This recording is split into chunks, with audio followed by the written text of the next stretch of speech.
Creationist Crybaby. Oh, I'm so glad you listened. You're going to get converted one of these days. Hi, Kent. Can you hear me? Yes, just fine, fine, fine. Good to see you. Good to see Joseph. Um, Kent, if it's okay, I'd like to talk about limestone a little bit. Okay. And we see limestone forming today in areas of the Caribbean through uniformitarian processes. It's Hmm. a very slow process to form limestone, which is calcium carbonate Right. precipitating from the water down onto the ocean floor. Hmm. Now, in the Grand Canyon, we see layers of limestone that are separated by layers of sandstone and siltstone. And if these layers form very slowly in quiet environments, because all we see is calcium carbonate really in these layers. I mean, there are some other things like iron, but how would we see these interleaved in with the other layers in the Grand Canyon? Does that make sense? There's been great study done on that by a group in Dallas, Institute for Creation Research, and they published very technical journals on that, technical articles, if you want to read more on the limestone. I know that I don't know that you're correct that limestone can only form that way, chemical reaction, calcium carbonate. So I have to go back and read up. It's been a long time since I studied that, probably 20 years. But I did some. ICR.org had a good article explaining the layer. Now there's many layers of limestone in the Grand Canyon. Right. How do you tell if it's Jurassic limestone or Cretaceous limestone, or how do you tell the difference? Which limestone is Well, which? you're measuring volcanic elements that are either above or below that layer Bracketing, in the yeah, rocks. bracketing. So you're getting an age range largely with limestone, I would imagine.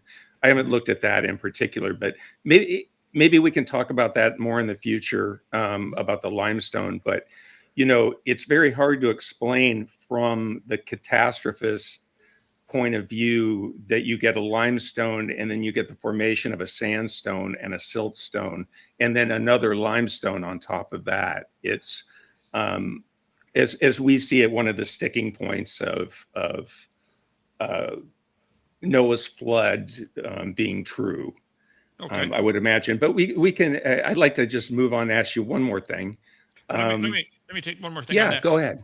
I'll Go do ahead. some research on that, come up with an answer for you. It's been 20 years. I don't remember the details, but keep in mind the evolutionists believe all the limestone in the world fit in a dot smaller than an atom. That's I stupid. understand. That's real I stupid. understand. So The other question is, you think that the Grand Canyon formed very quickly, and there is some evidence of those lakes, those giant lakes that existed above the Grand Canyon. I think Lake Hopi, and I'm not sure of the name of the other one, that those Grand Lake. may have formed the initial course of the Colorado River. But um, in the Grand Canyon, we see meanders, which are associated with a a river like the Mississippi, where you don't have that much topography. Yeah, low slope. Um, Mhm. right, and so I would ask how the meanders formed in the Grand Canyon with your model, and I would also ask why there are canyons downstream um, of the main Grand Canyon that are as deep as the Grand Canyon. How did those form? I mean, there's these massive canyons like Havasu Canyon, Right. which I've hiked down many times to the bottom. How did those form? And they're just as deep as the Grand Canyon. Go ahead. Thank you. Yeah, all that fit in a dot smaller than an atom. That's really the incredible part of it. Um, let's see. On my video number 6 of my seminar series, I have lots of information about that. There's certainly a ridge called the Crybaby Plateau that goes north, basically north-south over most of Arizona. It's 200 miles wide and a mile high. It's like a wrinkle in your carpet. It's a ridge. Let's see. I might have it here, number It's part of 6. the Colorado Plateau, right? Right, right. Colorado Plateau. The top of that ridge is about 8,000 foot elevation, roughly, and the river enters the canyon at less than 3,000 foot. So obviously, if you plugged up Grand Canyon today, those lakes would form again. Grand Lake and Hopi Lake would come back again. They'd clear back to Colorado. Okay, you can just follow the elevation line.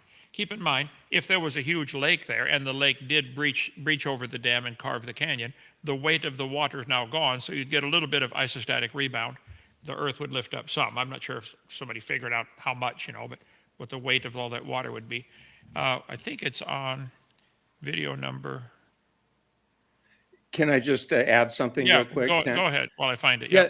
So from the geologist's perspective, you might have had the initial carving of the Grand Canyon from one of those lakes overflowing. Mm-hmm. And then you would have the carving of the Colorado River along with the uplift of the Colorado Plateau.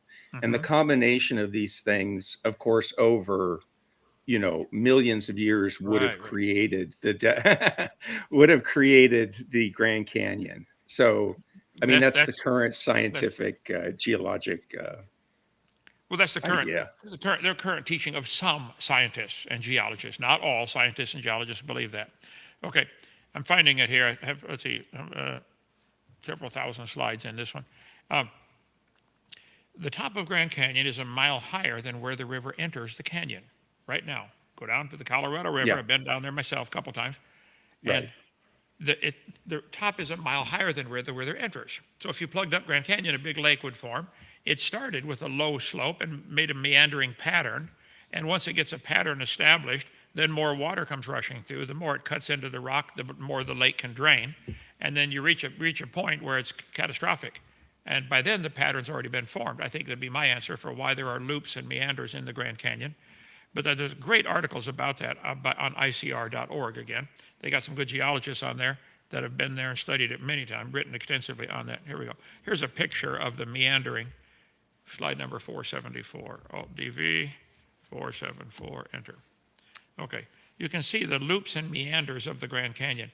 This is steep sides, which is characteristic of rapid straight line flow, and also meanders, characteristics of low slope, low gradient.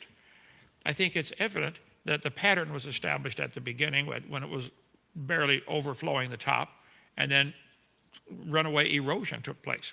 So keep in mind, these questions you're asking are so minor compared to all of this fitting in a dot. You guys are, you're straining at a gnat and swallowing a camel, like Jesus said, okay? I'm a geologist, so those are the things I'm interested in. Okay. So forgive me. But, the other thing I would ask would be, how did the canyons downstream that are as deep as the Grand Canyon form? If the lakes, you mentioned carved out the entire thing, Grand Lake, Hopi Lake, but how would you get like Havasu Canyon? If you do look at a picture of the Grand Canyon from the air, you do see these massive canyons. And they're not just the barbed canyons, I think, that you've pointed out in the past, but they're canyons that are multi miles long. And how would those form? Go ahead. Well, the same thing.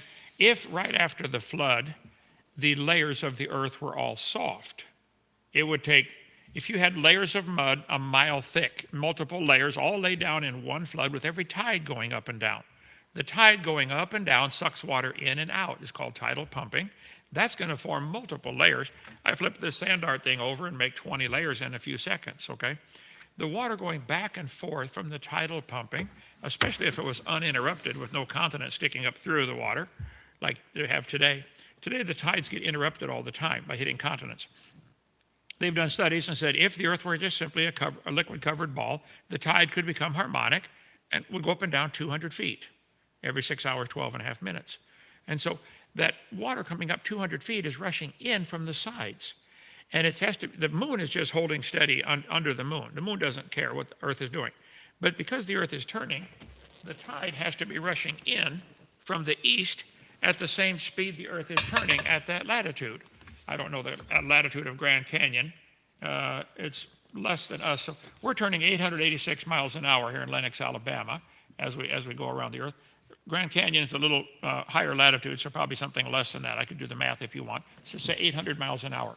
So the water going sideways into the tidal bump is going to form all these layers. And if all the layers of the earth were soft mud for the first, well, if you got a layer of mud, Grand Canyon's a mile thick, that much, all sedimentary rock, the top would dry out and the crust would thicken at the top while trapping moisture, holding it stay muddy inside.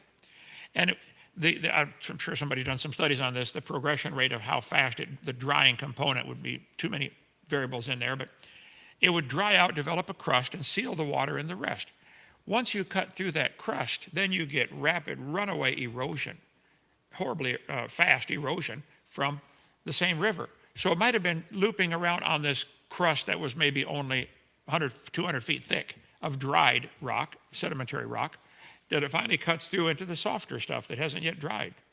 There are still soft layers down there that haven't ever dried. I think that's real good evidence the whole thing happened in the last few thousand years. All those layers formed in the last, probably one flood, and they dried out like a cake will dry out on the surface and trap the moisture inside.